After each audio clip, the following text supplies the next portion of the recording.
Welcome to another edition of In Session with Thomas and Tara.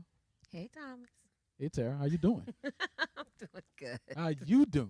How you doing? I'm good. I'm good. I'm good. I'm good. I'm so excited.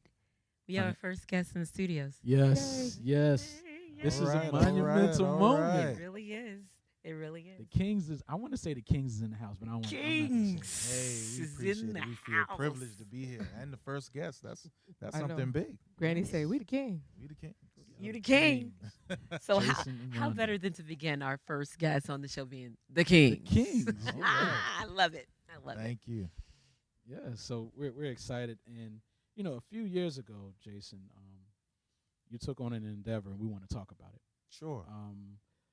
Balancing your blended family.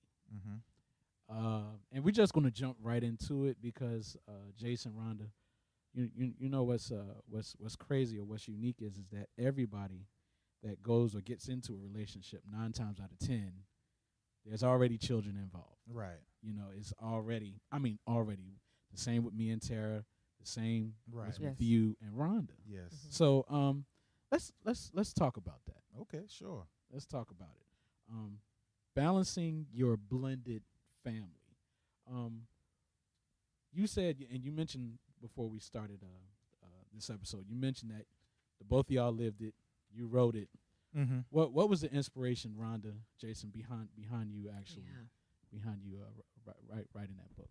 Well, we were pastoring a church and our church kind of comprised of blended families. And so we were a blended family, and God led a lot of blended families to us. And it's just something that he put in my spirit to help other people. And I don't think you should do anything of this task or magnitude without, being inspired by God. So Right, I just didn't say, well, let me write a book. Mm-hmm. It was a God ordained things. God put it in my spirit, Okay. and it's what really made it good. I always say we lived it, Mhm. but I wrote But I like that. it. We lived it. I like that. If you don't mind me asking, were there some times like during Bible study or during church service that you actually taught from your book or used some points from it? I'm sure there was during sermons. References. Okay. We referenced it Mhm. because there's so many blended families. We Rhonda and I did a lot of counseling Okay. with That's good. with blended family issues, just with Okay. the issues Right.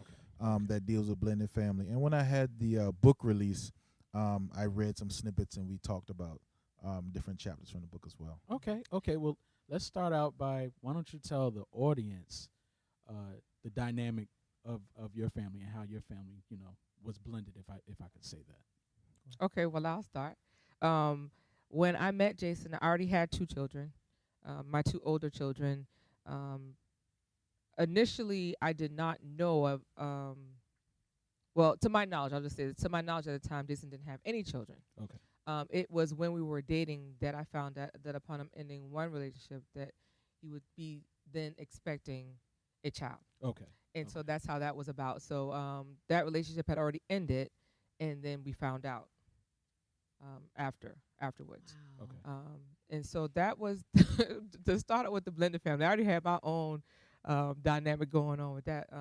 To be honest, that issue was not necessarily an issue. It was probably an eye opener, if I Okay. can say that instead. Only because by the time that we found out, and I say we because I took on that task easily. Yeah. By the time that we found out, the eye opener was just that my love and concern for him at that point, that was a step to be taken, but I was okay to take it. Okay. I was ready to go ahead and just hold his hand and we take that step together, so we'll figure it out. That's good because a lot of women may have stepped back from that Mhm. situation, but that's good.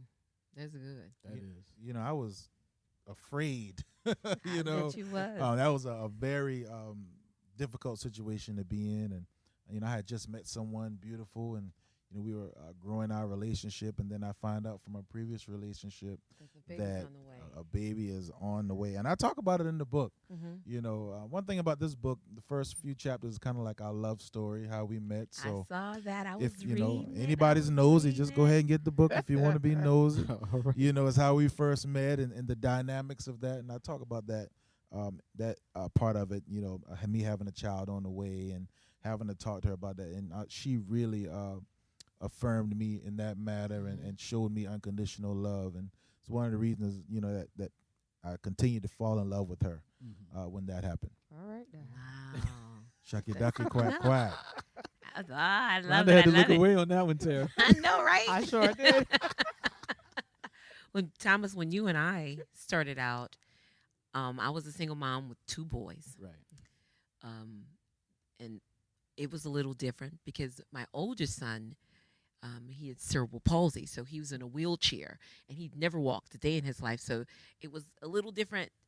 On top of being a single mom, I had the single mom with children. One of my children had challenges, so that took a lot of my attention and a lot of my time. So when he made it known that he was interested in talking to me outside of just having a "Hey, how you doing?" conversation, first thing I said was, that's cool, but I have 2 boys.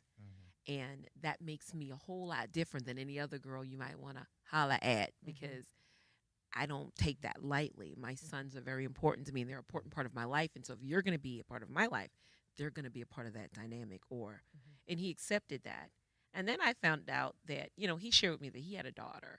She didn't live here with him. She lived in New Jersey. But, I thought that was exciting. You have a girl. I have no boy. I have boys. I love girls. So it was a good mix, and it had its ups and downs. And a lot of time, single moms come with drama. I don't think I came with a whole lot of drama. No. But one thing about Thomas that I can say that truly made me just absolutely love him is that he cared for my boys like they were his. He didn't treat them like, "You're not mine." So he built a relationship with them, and I thought that was just looking at him like, really?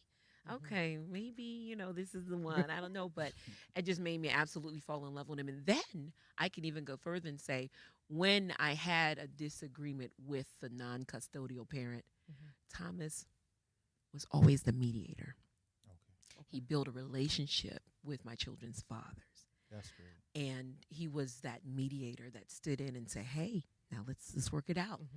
And I think couple years down the line, we had Thanksgiving together. We sure did. Everybody, when I tell you, it was amazing, and people just sat back and looked like, really? Looked like a page out of soap opera. It did. It didn't look That's real. movies right there. It didn't look real. But yeah, it's a lot of work. I mean, it sounds is. easy to say it when you think about it, and to you grab bits and pieces from the past and think about it. But it took some time getting there. I'm sure to where it we did. are. I'm sure it did. And I'm gonna tell you the truth, Tara, Jason, Rhonda. That's why I'm so excited about this particular episode of In Session, because this is something that all of us lived out, real life. And I'm gonna tell you the truth, Jason, Rhonda. I'd like to hear some of the things that y'all talked about, in the book, and we just kind of vibe and dialogue off that the next few minutes.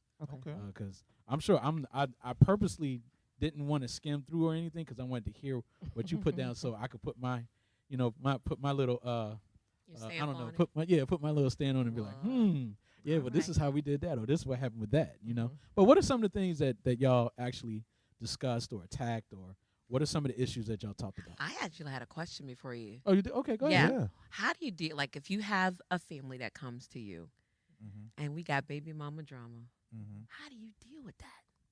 We deal with it honestly, very honestly, depending on what the situation is. With any type of counseling, first the people have to be honest. Yeah. You have to be 100% honest, and Rhonda and I are going to tell them the truth of the matter, no matter what that is. Now, the number one interest has to be what's in the best interest of the child. And I think that we will find in any of blended family relationships, a lot of those hurt feelings are still there. Some resentment, some disappointment, and even unforgiveness. And this is what causes the custodial parent, non-custodial parent to have all these issues that they don't put the child first. They put their own feelings first, and it can cause a lot of problems. That's true. That is so true. I agree with that. That is so I think true.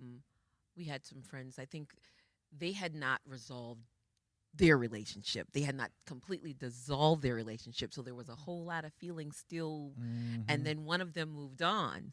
So then it didn't become about the child; it was about them and resolving. Yeah. Oh my goodness!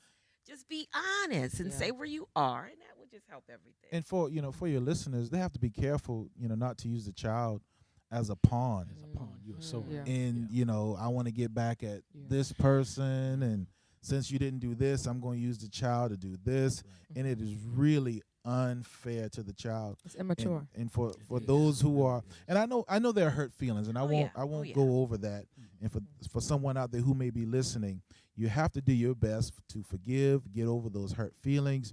So what's in the best interest of the child goes first. Every child needs their father. Right. Every child needs their mother. That's true. And the situation is already strained as it is. So it's in the best interest of that child if those parents can get along. That's true. And before we go on, I'd like to interject. I know something that was really important to me. I know even when I first met Jason, my main stamp, and you talked about it first, Tara, when you were talking about your kids being first. Jason knew that I had children. I was very intentional about not having him meet the children. I wanted him to know that I had children, but I did not want to introduce him into a we are doing anything situation, just to kind of check him out purposely. I had a lot of do and do not lists by the time that Jason came around, and those lists were not always in place. But what I will tell you is with trying to balance taking care of the children, trying to figure out where I fit in the whole puzzle of now being a mom, and having a kid's father somewhere different, and then the many opinions of the people and the watchers and the naysayers. I mean, I really struggle with that, and I struggle with that mostly because as a young woman just trying to figure out where my place was, trying to figure out what I needed and what I wanted for myself. Now I'm having to put that aside to care for some little people that absolutely just needed my attention, trying to figure out where that was. Having my dad be very well known in the city, the Tri-County, the states, and that pressure. And that's a whole different thing. I'll talk about that later. But then, just pressures in general for just being a Christian young woman that had children out of wedlock, not one, but two. Right. Come on. And so a lot of my things, by the time Jason came around, I had started to not just be able to think about them, but I started to verbalize them. Because honestly speaking, when you grow up in a Christian environment and your mom, your grandparents, and everybody are Christians, they modeled a way to respond to things that I didn't see fitting for my situations. All right. And it was hard. And I even question sometimes. I don't even know, am I being a true Christian because I felt this way? Because everything that happened was always response, just pray. And I did that. And it didn't seem better. And that's the every age-old response story. would be, That's the age-old story. you know, you doing all Calm this down, stuff. And there were times that I questioned my faith because I was just like, well, I don't know if I can necessarily respond to that. And what I will say is my responses weren't always drama filled, but I could not figure out the whole balance of faith and family then with myself because of what people had said or what they had modeled before me. And so I really struggled with that. And so even when when he made interest that we would go out, very intentional about even when we started to go out, I didn't go out with him alone. I made it a intentional purpose that I want to get to know him, but on a friend basis, and I made sure that was clear. Because by the time, again, Jay came around, I was still really learning and trying to put what I needed in place for myself. And I decided that having a boyfriend or a guy friend to be serious with me right away was not what I needed at that point. And I was very honest with him about that. I always tell people he should have ran. I said to him, But I God. am filtering. So glad you did, right? I told him I'm filtering some things, and I had to be honest about my feelings. I am not sure if I'm completely healed from this. I am broken. I am trying to figure it out. I know that I care for you, but it will not be fair if I move forward on this wise. So we got to do it a different way. And I always tell people, so we never did like the really cute little date and when I'm just like, I'll have a salad and all this stuff. I was very forthcoming with everything. Being that I already had children, it was already very known, even if it wasn't spoken, that I was no longer a virgin. But I made our sexual contact and what my boundaries were for that off the bat. I made dating in the daylight very something that had to be intentional, because I had my own place at that point, Mhm. and I still wanted to be very integral. I always wanted to make sure I was home for my children, Mhm. that they didn't see people come in and out of my house. That's That right. way, I wanted to make sure that my son saw a lady raising a son, and I wanted Mhm. to make sure that my daughter was clear about boundaries that she had this gone on any longer. But Mhm. and those things, I want to stop and pause. Those things came from my mom. My dad passed away when we were really young. My mom, to this day, has not remarried, and it'll be 30 years next year. And my pattern, again, some mostly good, some bad, but my patterns for just the way that I operated is definitely attributed to my mother, and watching her being able to do it. Because even though she was not a single parent in the same wise as myself, Mhm. she was still was a single single parent parent. nevertheless. And watching her move around, because my mom never stayed out. She was always home.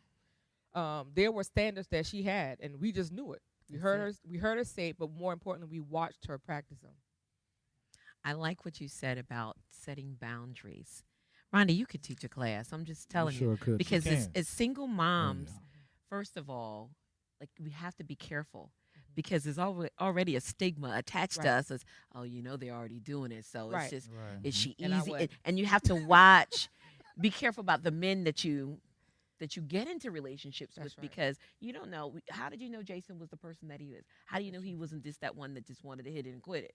Because That's she right. already doing it. Let's just go ahead and Right. try her. So Right. you had to be very careful. So you set those boundaries. And a lot of single moms need to hear that. I mean, set a standard. Yes, we made mistakes. Yes, we had children out of wedlock. But Absolutely. we didn't have to be defined Mhm. by our past mistakes. You're right. We don't People have try to to be defined. define it now. They Oh, will. And I yeah. draw it back every single Oh, time. yeah. I don't know what nobody else Oh, doing, yeah. but I'm telling Oh, you what yeah, we're doing yeah, over yeah. here. Yeah. Those boundaries will reveal to you the type of man that you have. Mm-hmm. Because if you set a boundary and a standard and he runs, then you know what he was all about in the first That's place. so Good true. riddance. So setting So that true. boundary can be a form of protection as well. For me, her setting those boundaries and those standards, and her having those type of morals actually attracted me to her more. Mhm. Okay. Now, if she was a plaything, then if that's what I was looking for, Mhm. then I would have run. But because at that moment, and I've been praying and wanting better in my life, and I was praying for a wife, There you then go. those boundaries were actually Attractive. attractive to me. Very good. Wow. And you also That's really spoke something. on being healed from Yes, she did. brokenness. Ladies, before you move on to the next chapter, you gotta settle the past. You just can't take that brokenness into a new relationship. And I think in our beginning, I was still broken. Okay. There was a process of having to be healed from just some tremendous amount of hurt and then really falling for this guy and wanting to move on but still broken, picking up the pieces as I went along. So it took a little longer. We dated for on and off 7 years 7 years.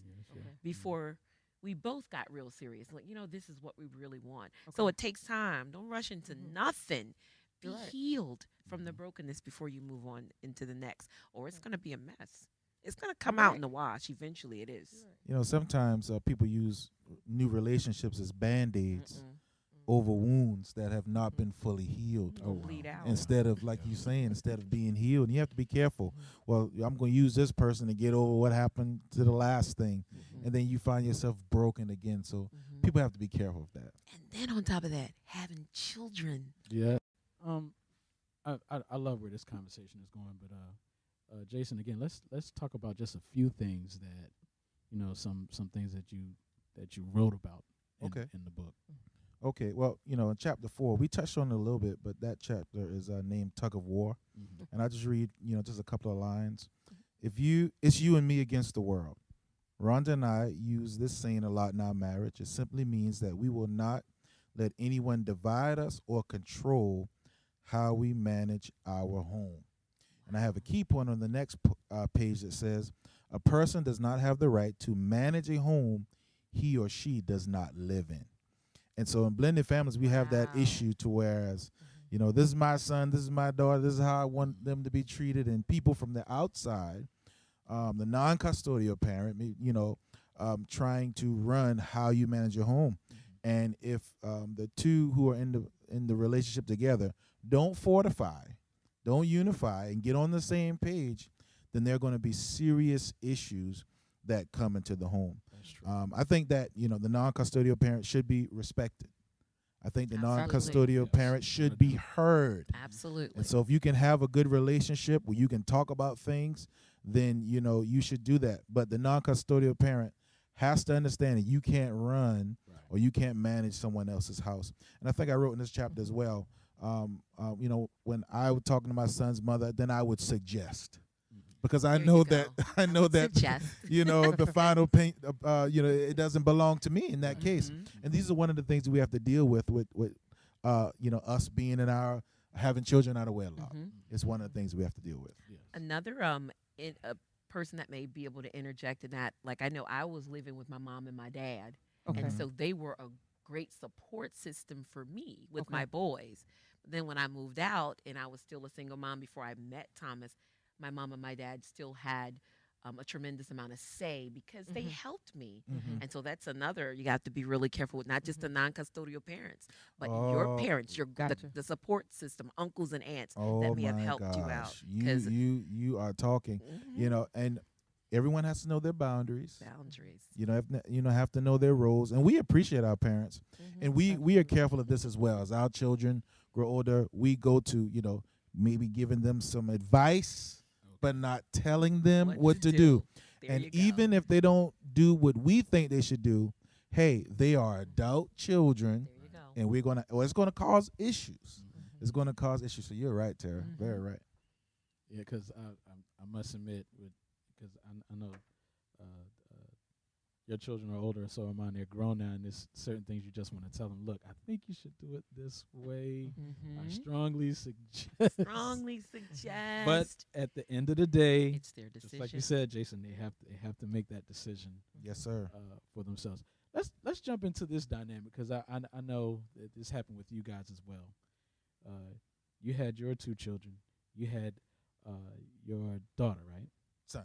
I'm sorry, your son. And Mhm. then God blessed y'all with children together. Right. But tell right. me, did y'all do like Thomas did me?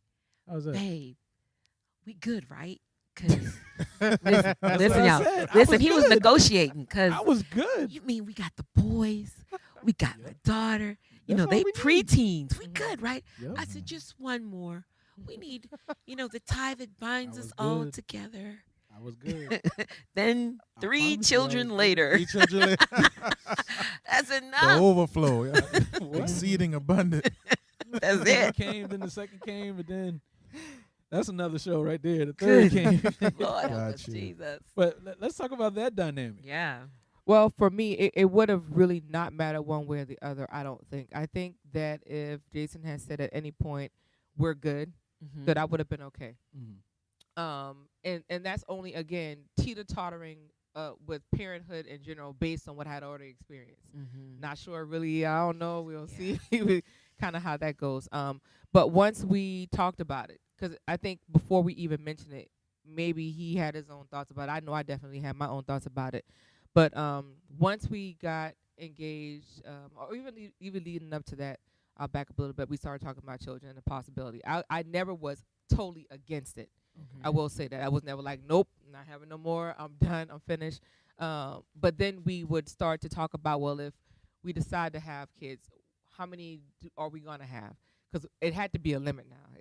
I just wanted to be, I was like, I am not getting ready to I was be no like the limit, mother Rhonda. with I the was shoe. no limit, Rhonda. I had so many kids, they Didn't know what to do. I didn't want to do that. But and so we decided at that point that we would agree to that 2 would be enough for us at that point. And then, well, we've ended up with just 1, and I'm okay with that for sure. We're Because I okay. am not Oh, having wow. no more children. All right. But that was a conversation that we had early on, just trying to figure out where it was. I knew from our conversation that Jason definitely wanted more children. I didn't think that was unfair, Mhm. Right. and I was okay with that. But it had to be our decision because people had already started, even when we got engaged. You need to have one with your husband. Oh, You need to yeah. have one with your I husband. heard that. I You still know- don't understand. I You think know that's a you're Southern married thing. now. You can have as much as you want. I know. I'm just like, I'm from the South, but I They am tried like, to- that's weird. Yeah, they told Tara some weird stuff like that too. My grandmother, no, my grandma. Let's call her out. She did. You know, I had I 12 said children they, with babe. I Fred. didn't call no names. I said they. You can have. I had 12 children with Fred. You're married now. You can have as much as. I said, Grand, that's too much You're other married stuff now. to That's do. what she said. Yeah, you right? married now. You can have as Married much as now. you want to. You can She's have it. very specific. Nah, no, thank you. We got plenty of other stuff we can be doing. Right. And that's why I always say they had little kids. It wasn't nothing to do. But raise kids. That's it. Nothing else to do. No, ma'am. Well, again, we're just so thankful that y'all made time to come spend with us and to talk about it. And just in case someone is listening and they want a copy of the book, or want some information or anything concerning the book, Jason, what's the way that they can actually? They can go right now. They can go to Amazon.com Okay. and just type in "Balancing Your Blended Family," Jason D. King, and it will pop up. They can get the paperback or on Kindle. That's $6.99 on your Kindle. I'm just saying, it's a good buy. Sure is. Yes. That sure is. Let's talk about another issue that y'all deal with, or dealt with in the book, should I say? Okay. I think it was chapter 5. It's mutual respect, Okay. and it talks about us when there are going to be times when we are dealing with the other parent, but the husband or wife is not around, and how we're going to have to make sure that their boundaries are set. Also, that we're secure within our Oh, own relationship. wow. It took me a minute, Jason. I was dialing at my head, and then I said, "Oh, okay." Yes. You got to have that mutual respect. Mhm. Everyone needs to know to be respectful. Everyone needs to know the boundaries.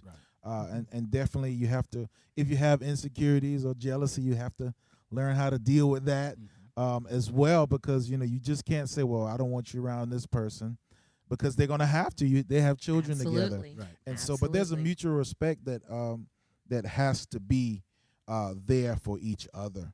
And so even in some relationship, let's say there's been a marriage before, and that family has been together so much, well, your new husband or your new wife may not want to spend that much time with that old family It's true. that you have grown to be fond with. So there are conversations that has to be had. There is no no Bible in a sense, but husband and wife have to get on the same page, have to have mature adult conversations on what's respectful and what the boundaries are when it's dealing with the other parent, or even sometimes that other parent's family. And you have to be careful. Now, if you're not healed, True. if you're not healed of those soul ties, then one wrong encounter can mess up a good relationship It's true. or a good marriage. So you have to be careful with that. Especially, I like when you talked about the extended families, because when you have children with someone, you're not just in a relationship with them. You become invested in the entire family, and you have to be fair to your new spouse. Right. If you remarry, or you have to be fair to the children, because they've built those relationships as well. But then, like you said, Jason, you have to have those honest conversations. You have to be honest about it and discuss the boundaries. I'm looking at one of the lines that I wrote, and it says, you may have to go the extra mile to make sure your spouse feels secure. Yeah. Calling when you get there. Oh yes. Calling when you leave. Jesus. Talk to them all the way while you on the phone in the car. And I because love of it. the nature of the relationship, That's right. It you depends on may, the nature of the relationship. You're You right. may just have to go, the extra mile, for your blended family to work. So Call me when you get there. You know, Call me when you leave. right. to And make your spouse feel more secure if they're Right. not in that position. that's or mature enough exactly to, yeah. what you're doing. Mhm. And this is what I like to talk about, even just regular marriage counseling. There's that vow that most of us say, forsaking all others, meaning that you're the most important person Did we do that? to me. We did that. You're the most important person to me. Remember it being there. Oh, So we have to make sure that our spouse is shown great Wow. respect, and even with the other person you're in a relationship with, the non-custodial parent, Mhm. you're gonna respect my husband. Absolutely. You're gonna respect my wife. Absolutely. If not, then this is going to cause an issue. Right. But we have true. to make sure that those boundaries Mhm. are set and those rules are set. You get in a lot of trouble when you teeter-totter on that line. You really do. Oh yeah. Yeah. You have to absolutely respect. I think that was the major thing in my household. I love my husband. He's taken my children. His parents never say, "Oh, those are hurt." No, they No. never. Right. How many grandkids we got? We have 6 Mhm. grandchildren. I love that. And then you have to set those boundaries by Right. letting the non-custodial parent know, look, this is my Mhm. husband. This Mhm. is just speaking from Tara. This is my Right. husband.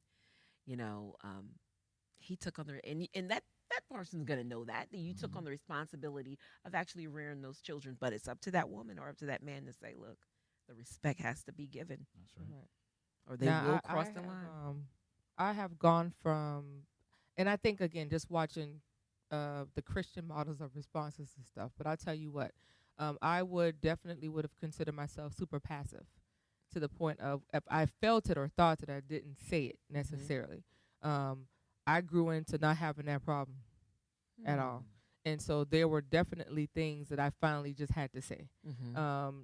Never minding, like he said, forsaken, specifically for us. Anybody, I was like, you know what? Wait a minute, because if you did it to him, you have did it to us.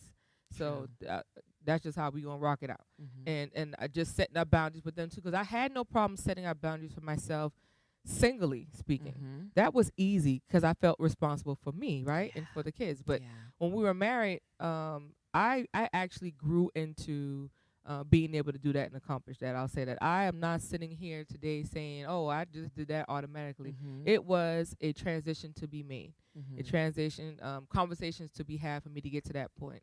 And fast forward now, and I see why that's important. So another one of my tools for if we're counseling is to bring out those things early, because the things that I've learned and the tools that I have now were not things that were given to me.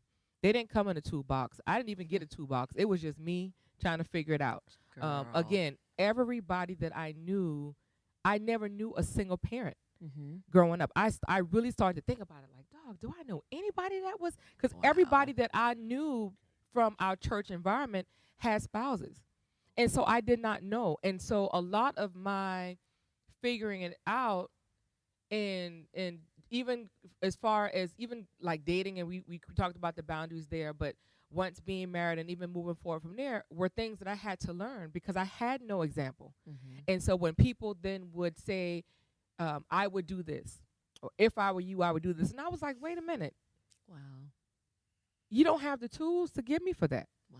Like, I know this may not be the way that you would have done it, but had you be in this situation, what would be your resource to move or thought process? And so I didn't let people take on, give me rather, and then me take on their suggestions for my decisions, because I had to figure it out.